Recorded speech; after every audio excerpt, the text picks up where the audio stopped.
Bismillahirrahmanirrahim. Alhamdulillahirabbil alamin. Allahumma shalli wa sallim ala sayyidina wa nabiyyina Muhammadin wa ala alihi wa sahbihi wa barik wa sallim ajma'in. Amma ba'. Qala al-musannif rahimahullahu ta'ala wa adaman naf'a bi ulumihi wa ulumi masyayikhina fid daraini amin. Kemudian kita meneruskan pembahasan kita yang telah lalu. Kita membahas tentang Bismillahirrahmanirrahim. Masih membahas tentang Bismillahirrahmanirrahim. Kemarin kita sudah membahas tentang bahwasanya Bismillahirrahmanirrahim itu disunahkan. Kita sudah membahas bahwasanya Bismillahirrahmanirrahim, membaca Bismillahirrahmanirrahim itu disunahkan ketika memulai apapun sesuatu yang memiliki sya'an wa khatar, memiliki keadaan yang penting-penting, disunahkan membaca Bismillahirrahmanirrahim. Kemudian di dalam hadis yang lain juga ada redaksinya yang mengatakan disunahkan membaca Alhamdulillahirabbil alamin. Kemudian kita meneruskan wa urida dan didatangkan akan satu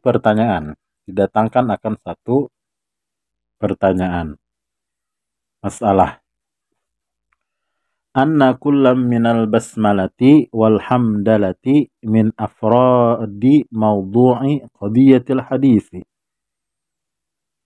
bahwasanya tiap-tiap dari bismillah dan alhamdulillah min afradi mawdu'i qadiyatil hadis, itu dari bagian-bagian maudhu', pembahasan tuntutan itu hadis.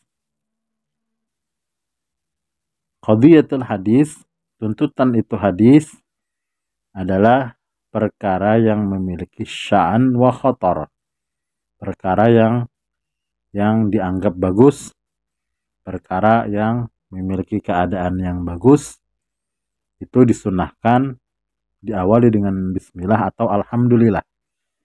Nah, kemudian yang jadi pertanyaan, Bismillah dan alhamdulillah itu pun itu termasuk daripada tuntutan hadis itu, yaitu perkara yang memiliki keadaan yang bagus, sya'an wa khatar. Bismillah kan juga perkara yang bagus, alhamdulillah perkara yang bagus, yang besar.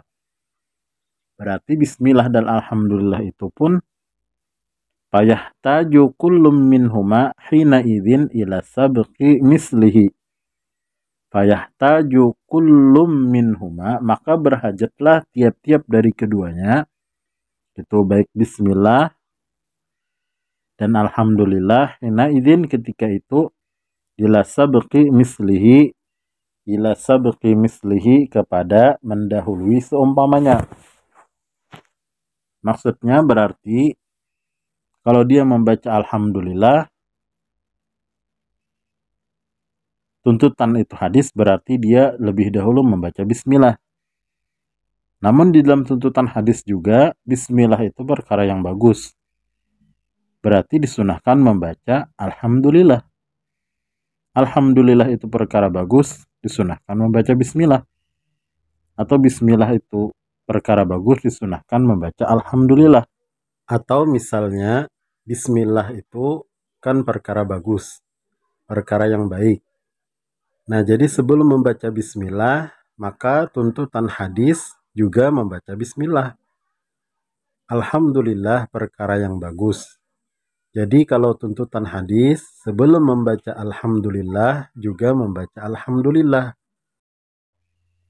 Nah, jadi wayatasal salu, dan lahirlah daripadanya namanya tasalsul. Tasalsul itu keadaan yang tidak ada habis-habisnya.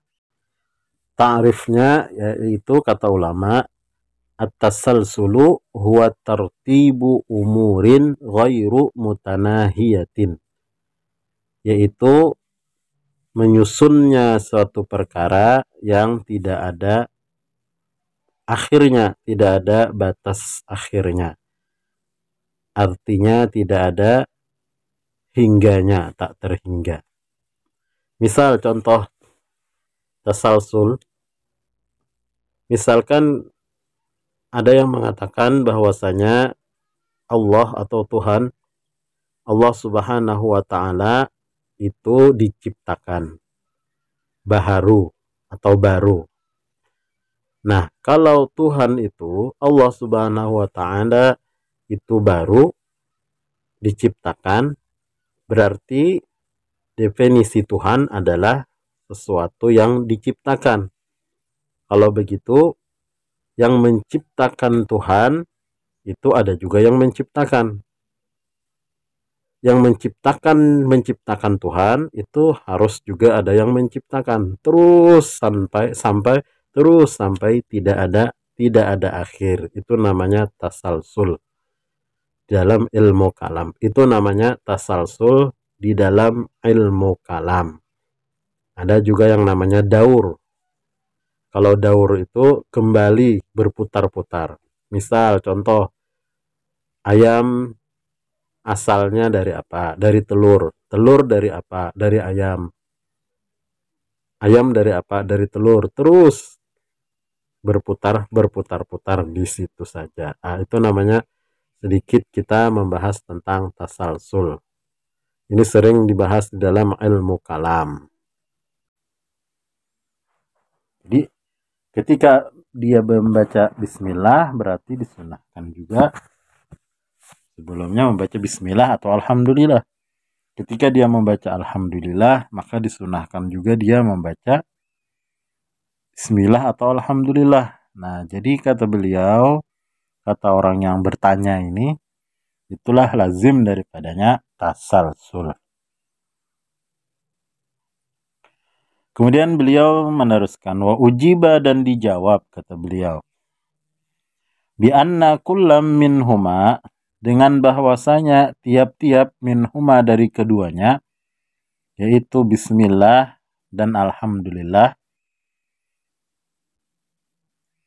kama yuhsilul barakata li ghairihi, sebagaimana menghasilkan ia akan keberkahan li ghairihi bagi selainnya. Jadi ketika bismillahirrahmanirrahim diucapkan di awal-awal perkara, alhamdulillah diucapkan di awal-awal perkara, maka itu dia menghasilkan akan keberkahan menurut qadhiyah hadis. Wa yamna'u naqsahu, dan dia menegah akan kurang dari berkah. Jadi ketika orang membaca bismillah, alhamdulillah, itu akan menghasilkan berkah dan menyempurnakan keberkahannya. Kadzalika yajibu ayyahsula mislu dzalika li nafsih.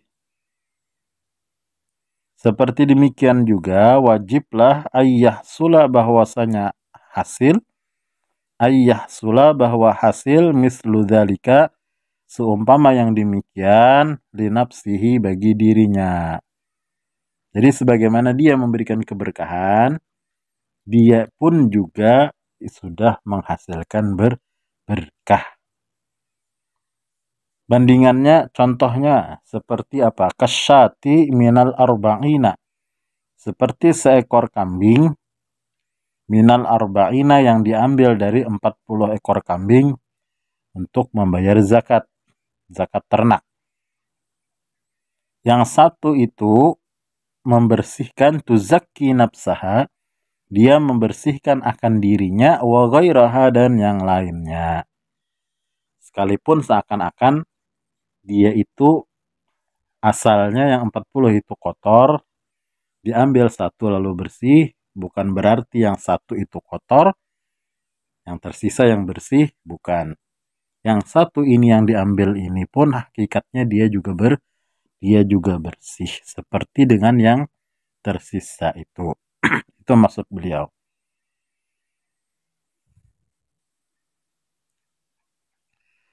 Kemudian beliau meneruskan, wal ba'u fil basmalati muta'alliqatum bimuqaddarin. Wal ba'u fil basmalati muta'alliqatun bimuqaddar. Dan bermula huruf ba pada bismillahirrahmanirrahim. Di situ ada huruf ba. Huruf ba itu adalah huruf jar. Jadi huruf ba itu huruf jar, dia harus ada ta'alluq. Dia ta'alluq kemana? Muta'alliqatun bimuqaddarin. Dia berta'alluq dengan sesuatu yang ta'alluq yang ditakdirkan, yang tidak nampak. Wa kaunihi fi'lan, dan keadaannya fi'il. Keadaannya yang muqaddar itu fi'il. Wa mimma datit ta'lifi huna, dan daripada maddah ta'lib, daripada kata-kata ta'lib huna di sini. Karena beliau mengarang, jadi ta'lib u'allifu. Kalau makan, akulu. Ini contoh daripada takdirnya, fi'il yang ditakdirkan. Kalau karena beliau mengarang, maka takdirnya u'allifu bismillahirrahmanirrahim u'allifu. Kalau mau tidur, bismillahirrahmanirrahim anamu. Nah, itu contoh sedikit daripada maksud fi'ilnya, maddahnya. Maddahnya itu tergantung dari apa yang akan dikerjakan.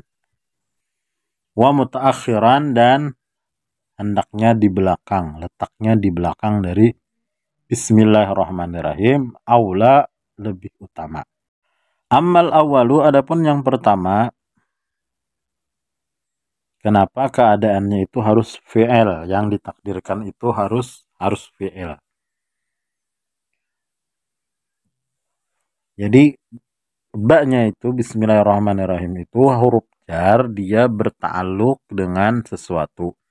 Ta'alluqnya itu kata beliau adalah fi'il. Nah, kenapa harus fi'il? Ammal awwalu, adapun yang pertama, kenapa dia harus fi'il? Fali asalatil fi'li fil amali. Karena memang asalnya fi'il lah pada beramal.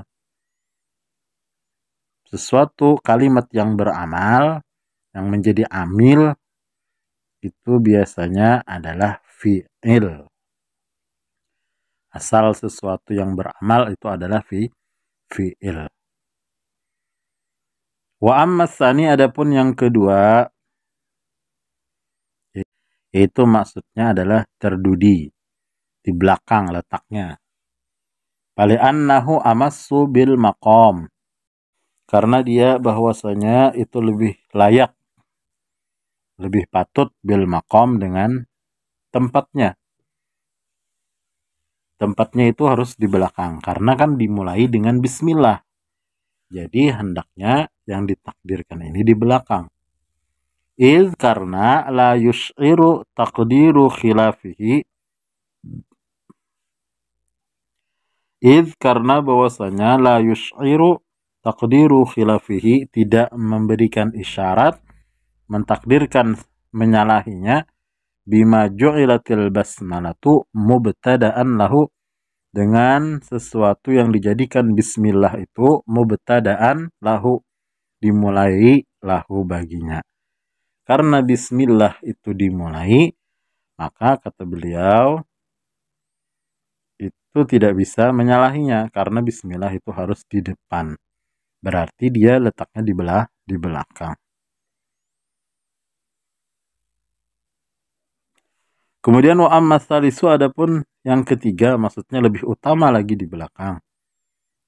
Letaknya yang cocok memang di belakang. Kemudian dan di belakang itu lebih utama. Ketika ambilnya berada di belakang, itu kata beliau lebih utama. Kenapa? Fali anna taqdimal ma'muli huna adkhalu fit ta'zimi. Karena bahwasanya mendahulukan ma'mul di sini, bahwasanya mendahulukan ma'mul dari amilnya di sini ada khalu fit ta'zim, itu lebih masuk fit ta'zim pada membesarkan.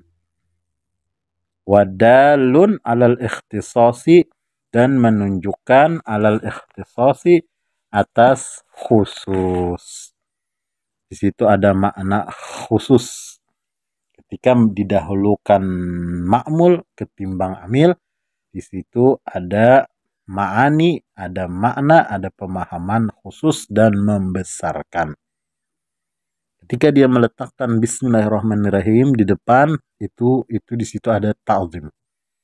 Dan dari segi pemahaman maknanya, ketika amilnya di belakang, ma'mulnya di depan, di situ ada yang namanya makna takhsis, makna ikhtisas, pengkhususan. Kama sebagaimana fi pada contoh iyyaka na'budu. Sebagaimana pada contoh iyyaka na'budu. Nah, itu di situ ada iyyaka itu ma'mul, na'budu itu amil. Seharusnya na'buduka. Namun ketika berubah amilnya di belakang, ma'mulnya di depan, maka maknanya ada ikhtisas.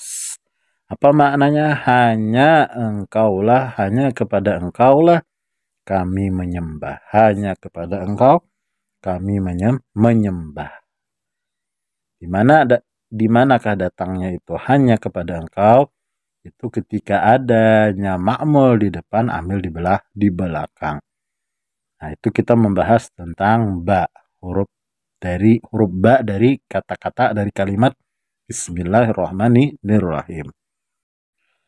Kemudian kita membahas yang berikutnya, membahas tentang isim. Bismillah ada huruf ba, ada ismun. Ada huruf ba, ada kalimat ismun, isim. Wal ismu, bermula kata-kata atau kalimat isim itu indal basriyin, di sisi ulama Basrah, ahadul asma'i allati kathura isti'maluha, yaitu salah satu daripada isim-isim allati kathura isti'maluha, yang banyak oleh penggunaannya, pemakaiannya. Jadi karena terlalu sering dipakai, diucapkan, digunakan, isim fakhuffifa, maka diringankan. Fakhuffifa, maka diringankan dari asalnya, dirubah supaya lebih mudah diucapkan oleh lafaznya orang Arab, supaya lebih mudah diucapkan oleh logatnya Arab. Bihadfi a'jaziha, dengan membuang a'jaziha, dengan membuang ujungnya, menurut ulama Basrah. Jadi yang dibuang adalah ujungnya dari isim, dari kata-kata isim itu aslinya, yang dibuang ujungnya dari kata-kata asli, kalimat asli dari isim. Wataskini awailiha, dan mensukunkan awal-awalnya. Jadi caranya supaya diringankan ucapan daripada isim, penyebutan daripada isim, daripada kata-kata asalnya, maka dibuang dibuang bagian akhirnya, disukunkan bagian yang pertamanya. Summa jutulibat hamzatul wasli indal ibtida'i biha. Kemudian menurut ulama Basrah, diambillah akan hamzah wasal, ditambahkan hamzah wasal indal ibtida'i biha, ketika memulai biha dengannya isim itu, tawassulan linnutqi bis-sakini, karena menyampaikan linnutqi, dengan menuturkan, bagi menuturkan, bisakini dengan yang sukun. ketika awalnya disukunkan, bagaimana mengucapkannya? Sulit. Nah, ketika sulit, maka ditambahkanlah di situ hamzah wasal. Washtiqaquhu minas sumu, dan ambilannya istiqaqnya kata ulama Basrah diambil kata-kata isim itu asal katanya sumu. Sumu.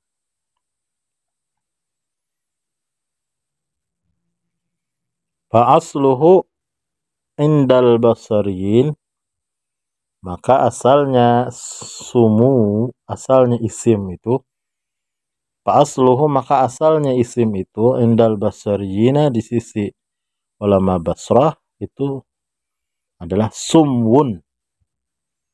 Summun, simmun, sammun.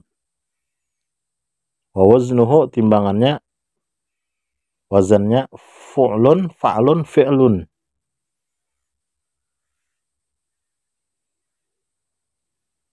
Summun, simmun, sammun. Fa'lun, fi'lun, fu'lun.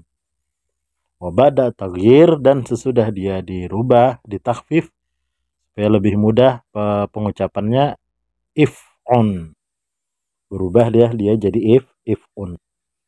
Jadi sumun dibuang, disukunkan huruf awal yaitu sin, dibuang huruf akhirnya yaitu waw, menjadi sm.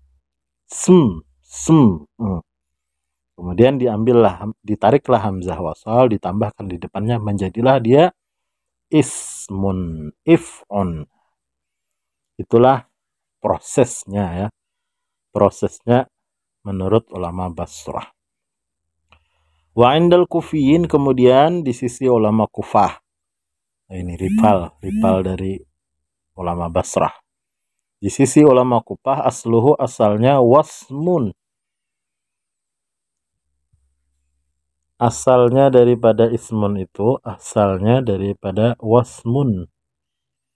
Hudhifatil waw, dibuang wawnya, wa uwidha anha hamzatul wasli, dan diganti daripadanya waw itu akan hamzah wasal. Jadi bukan ditarik, ditarik atau ditambah, tapi hamzah wasalnya itu mengganti waw. Beda dengan basriyin. Kalau basriyin itu ditambahkan hamzah wasal. Kalau kufiyin itu hamzah wasalnya pengganti daripada waw. Washtiqaquhu minas simati. Washtiqaquhu, dan istiqaqnya, pengambilan katanya, minas simati, daripada makna simah. Apa itu simah? Simah itu wahyal alamah. Simah itu artinya adalah alamat, yaitu tanda. Simah itu artinya tanda. Kalau sumu tadi artinya tinggi. Menurut ulama Basrah diambil dari kata sumu, artinya tinggi. Kalau ini simah artinya tanda. Wahya al-alamah, yaitu tanda. Fal waznu qabla taghyir, maka timbangannya sesudah taghyir, sesudah dirubah wasal. Fal waznu, maka timbangannya qabla taghyir, sebelum dirubah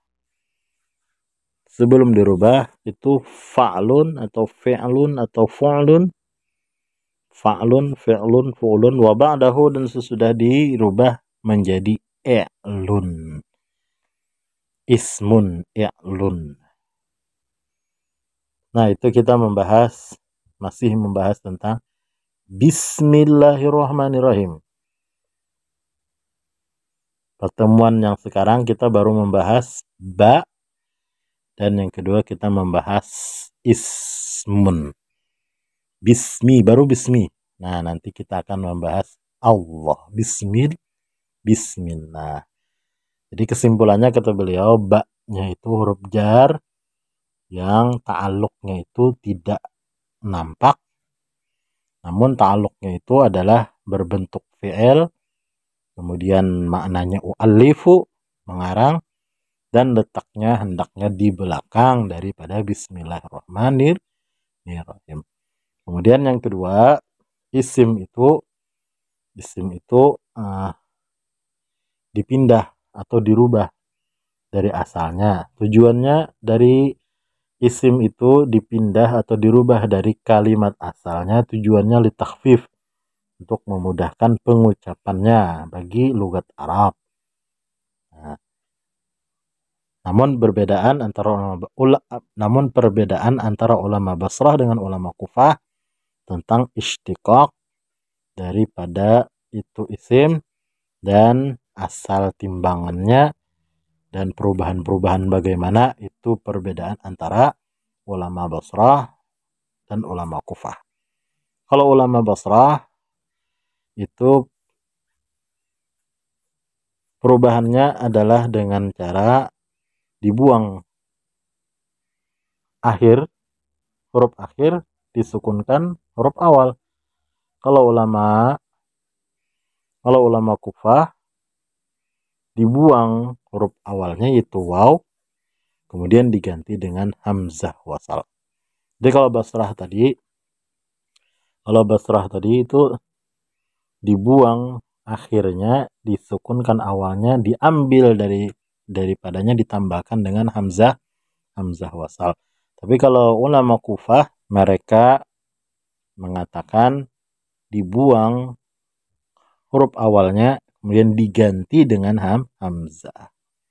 Itulah perbedaan antara ulama Basrah dengan ulama Kufah menyikapi tentang istiqaq atau ambilan dari ismun itu. Wallahu ta'ala a'lam bis-shawab. Sallallahu ala sayyidina Muhammad wa ala alihi wa sahbihi wa sallam. Alhamdulillahi rabbil alamin.